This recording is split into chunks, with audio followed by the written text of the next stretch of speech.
On December 17th, 2020, Greg Street, aka Ghostcrawler, confirmed the existence of a secret project at Riot Studios. Greg famously took to Twitter to announce that he would officially be leading the development of the elusive Riot MMO, but it wasn't until November of the following year, with the release of Arcane, that my eyes were fully open to the incredible potential of this project. I've never really been a huge League of Legends guy, but Arcane's painterly art style and honestly the big budget marketing pretty quickly convinced me to give the show a try. Watching Arcane and discovering the world that was apparently sitting beneath the League of Legends IP was a bit of a revelation. I mean, I had no idea League had this level of storytelling or world building.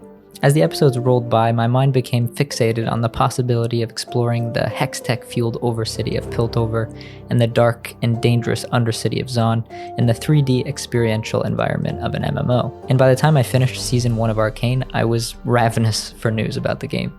Over the course of the next week or so, I read just about every tweet, LinkedIn bio, and job description I could get my hands on, but I still couldn't really get a clear picture of what to expect from the game, let alone when to expect an official announcement.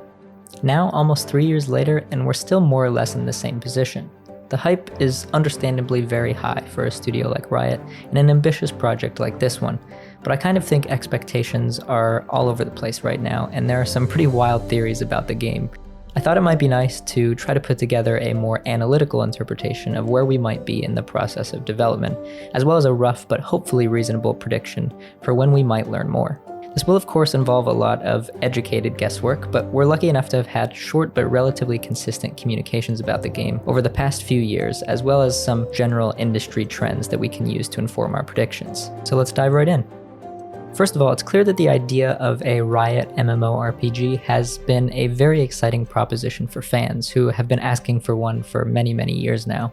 But it also makes a lot of sense for the developers themselves, especially considering the way big studios like your Riots and your Blizzards make investments these days. Blizzard in particular are a really good example of this because they've historically been very good at pivoting their focus between multiple games.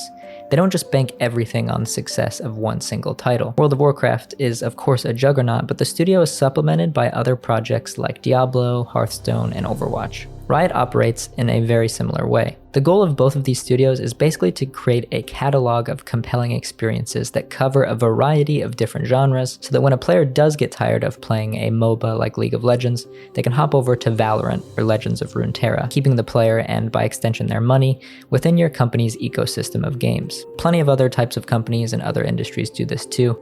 Apple are probably the most famous example. But here's where Riot have taken this concept to another level. You see, Riot have a publishing arm called Riot Forge, which basically allows them to loan the League IP to other smaller studios who are interested in creating games or sometimes even shows that take place in their universe. Using Riot Forge, they're able to create games that cover almost any genre they can think of.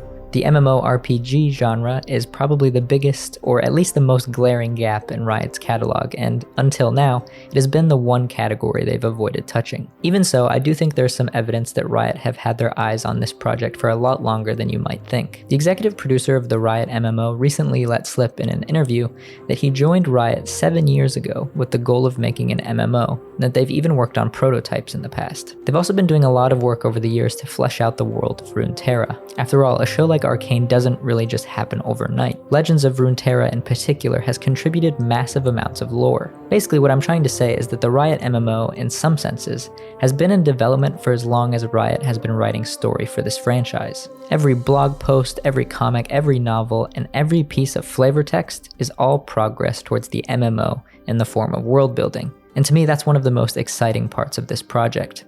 After all, a compelling world is one of the most important parts of a good MMO. Now, this obviously doesn't mean we can expect the game to release anytime soon. This work is all conceptualization, which is usually one of the earliest stages of game development. Greg had already been world building for 2 years when he announced the MMO in December of 2020. But it wasn't until this announcement that Riot actually started hiring. The next phase of development after concepting is usually some form of pre-production, which involves a lot of hiring for lots of different positions. Anything from concept artists and narrative designers to engineers. Given that hiring did start in 2020, I would say that they're well into this pre-production phase. In fact, the internet tells me that the hiring process usually takes a year or sometimes even less. So it's very likely that they're done with the most important parts of the hiring process. The core of their development team should really be there by now. We also have to keep in mind that a studio like Riot already has a lot of really talented people on their payroll that they can transfer between projects. We know that there are veterans of Legends of Runeterra and Wild Rift alongside the new outside hires. Another thing that's good to be aware of is that while I'm trying to dissect this whole MMO creation process into easily definable segments, I would imagine that a lot of these phases of game development can happen simultaneously and even overlap with each other. And I imagine this would be especially true with a project as big as an MMO, probably the biggest challenge that exists in game development. Because of this, I expect something like the hiring process to be pretty continuous regardless of what phase of production they're in. Like I said though, I do believe hiring for their most important positions has probably been completed. This is backed up a bit by the recent Necrit interview where we got to hear from some of the leaders of this MMO team. During the interview, we hear from the executive producer, game design director, art director, and the narrative lead. I would also highly recommend giving that video a watch if you haven't already. They don't give much away, but it's great to see a first kind of official interview with the team that will be making all of this happen. One small piece of information we do get from this interview is a brief mention of a former Guild Wars 2 engineer who is now a part of the Riot MMO team. This engineer was apparently one of the key figures behind the design of the mega server system that Guild Wars 2 utilizes. And for those of you who aren't familiar, Guild Wars 2's servers allow for all players from the same region to play together, even if they're not from the same home server. The system helps to ensure that the world always feels full of players, even if you're in a less frequently visited zone or playing at a more quiet time of day. The system also has the ability to intelligently place you in maps based on your party, guild, language, and home server using an affinity score, meaning that while you will be placed in a map that is more populated, you should still be placed in instances of maps that include friends or guildmates or players you might recognize from your home world to help maintain a sense of familiarity and community. This was a really important development for Guild Wars 2 given its reliance on cooperative gameplay and really large-scale events. Guild Wars 2 servers are also famous for almost never requiring maintenance or downtime during patches, by basically having servers with patched and pre-patched versions of the game running concurrently. As more and more players patch their client, less pre-patched instances are needed to be run. It's clear that this has some sort of interaction with the mega server system, which is why I mention it, but the specifics are all way beyond my expertise. I do wonder though if the mention of this specific engineer indicates what sorts of server features they're looking for, or even the types of work that they're focusing on at the moment. The pre-production phase can involve a lot of early prototyping, as well as work to do with server architecture and the more technical intricacies of the game engine. These ultra early versions of the game are usually focused on testing the absolute basics. It's not quite the phase of the development process where they're actually going to be populating the world with finalized quests or events, or even fine-tuned combat. All of that happens during the full-on production phase. It wouldn't be too much of a shock though if the MMO was indeed largely still in the pre-production stages, based off the information we have so far. Greg has repeatedly talked about how the reason they're letting everyone in on the ground floor is because they want feedback early and often.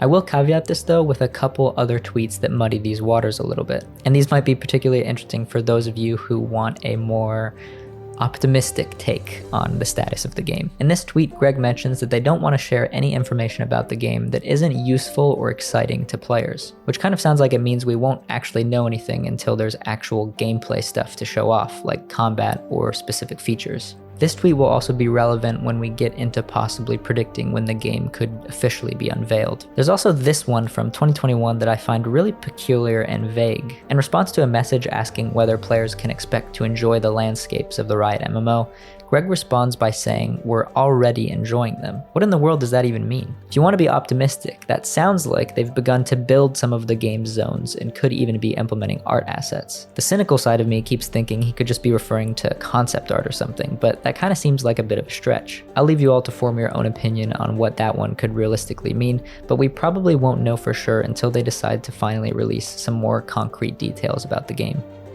Ever since Greg Street stepped down from his position at Riot about 7 months ago, we've understandably had far fewer fun MMO tweets to decipher and gauge progress with. Although he did mention that he would be there playing the game alongside us when it does come out, which is a vote of confidence at least.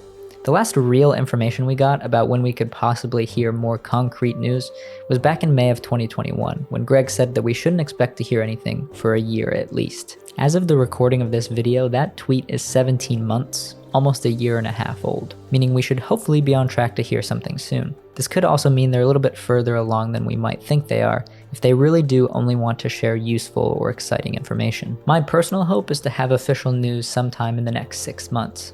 Probably in the form of a simple blog post where they can show us some fun concept art, hint at a core feature or two, and maybe even give us a title. It would be really nice to be able to call it something other than just the Riot MMO. Based off Necrit's recent visit to Riot HQ and the fact that they actually let him interview the MMO team, could suggest that they're almost ready to share something. Necrit did seem to get pretty excited by something he saw off screen while in their meeting room. But even if they unveiled the core features or even gameplay to us tomorrow, it's pretty clear through various people within Riot that this game is still a long way off.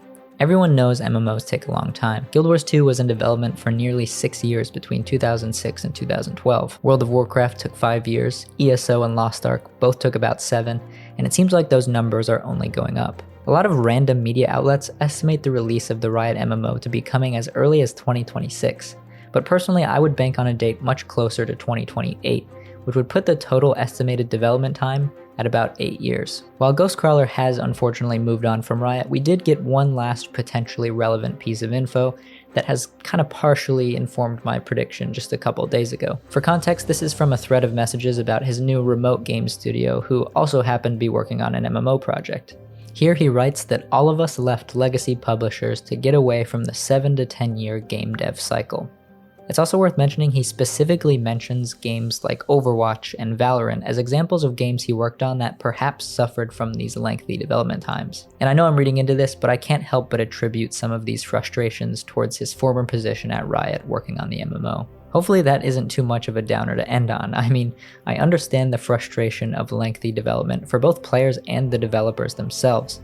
But I think the reason the Riot MMO has generated so much excitement is because of the fantastic universe Riot have crafted, and because they have the time, and most importantly the resources, to truly make an MMO of the future. As always, if you're someone who enjoys gaming on a grand scale, or are interested in the uncertain but exciting future of the massively multiplayer genre, then feel free to click that subscribe button, or even hit me up on Patreon to keep up to date with my latest videos. Thanks for watching.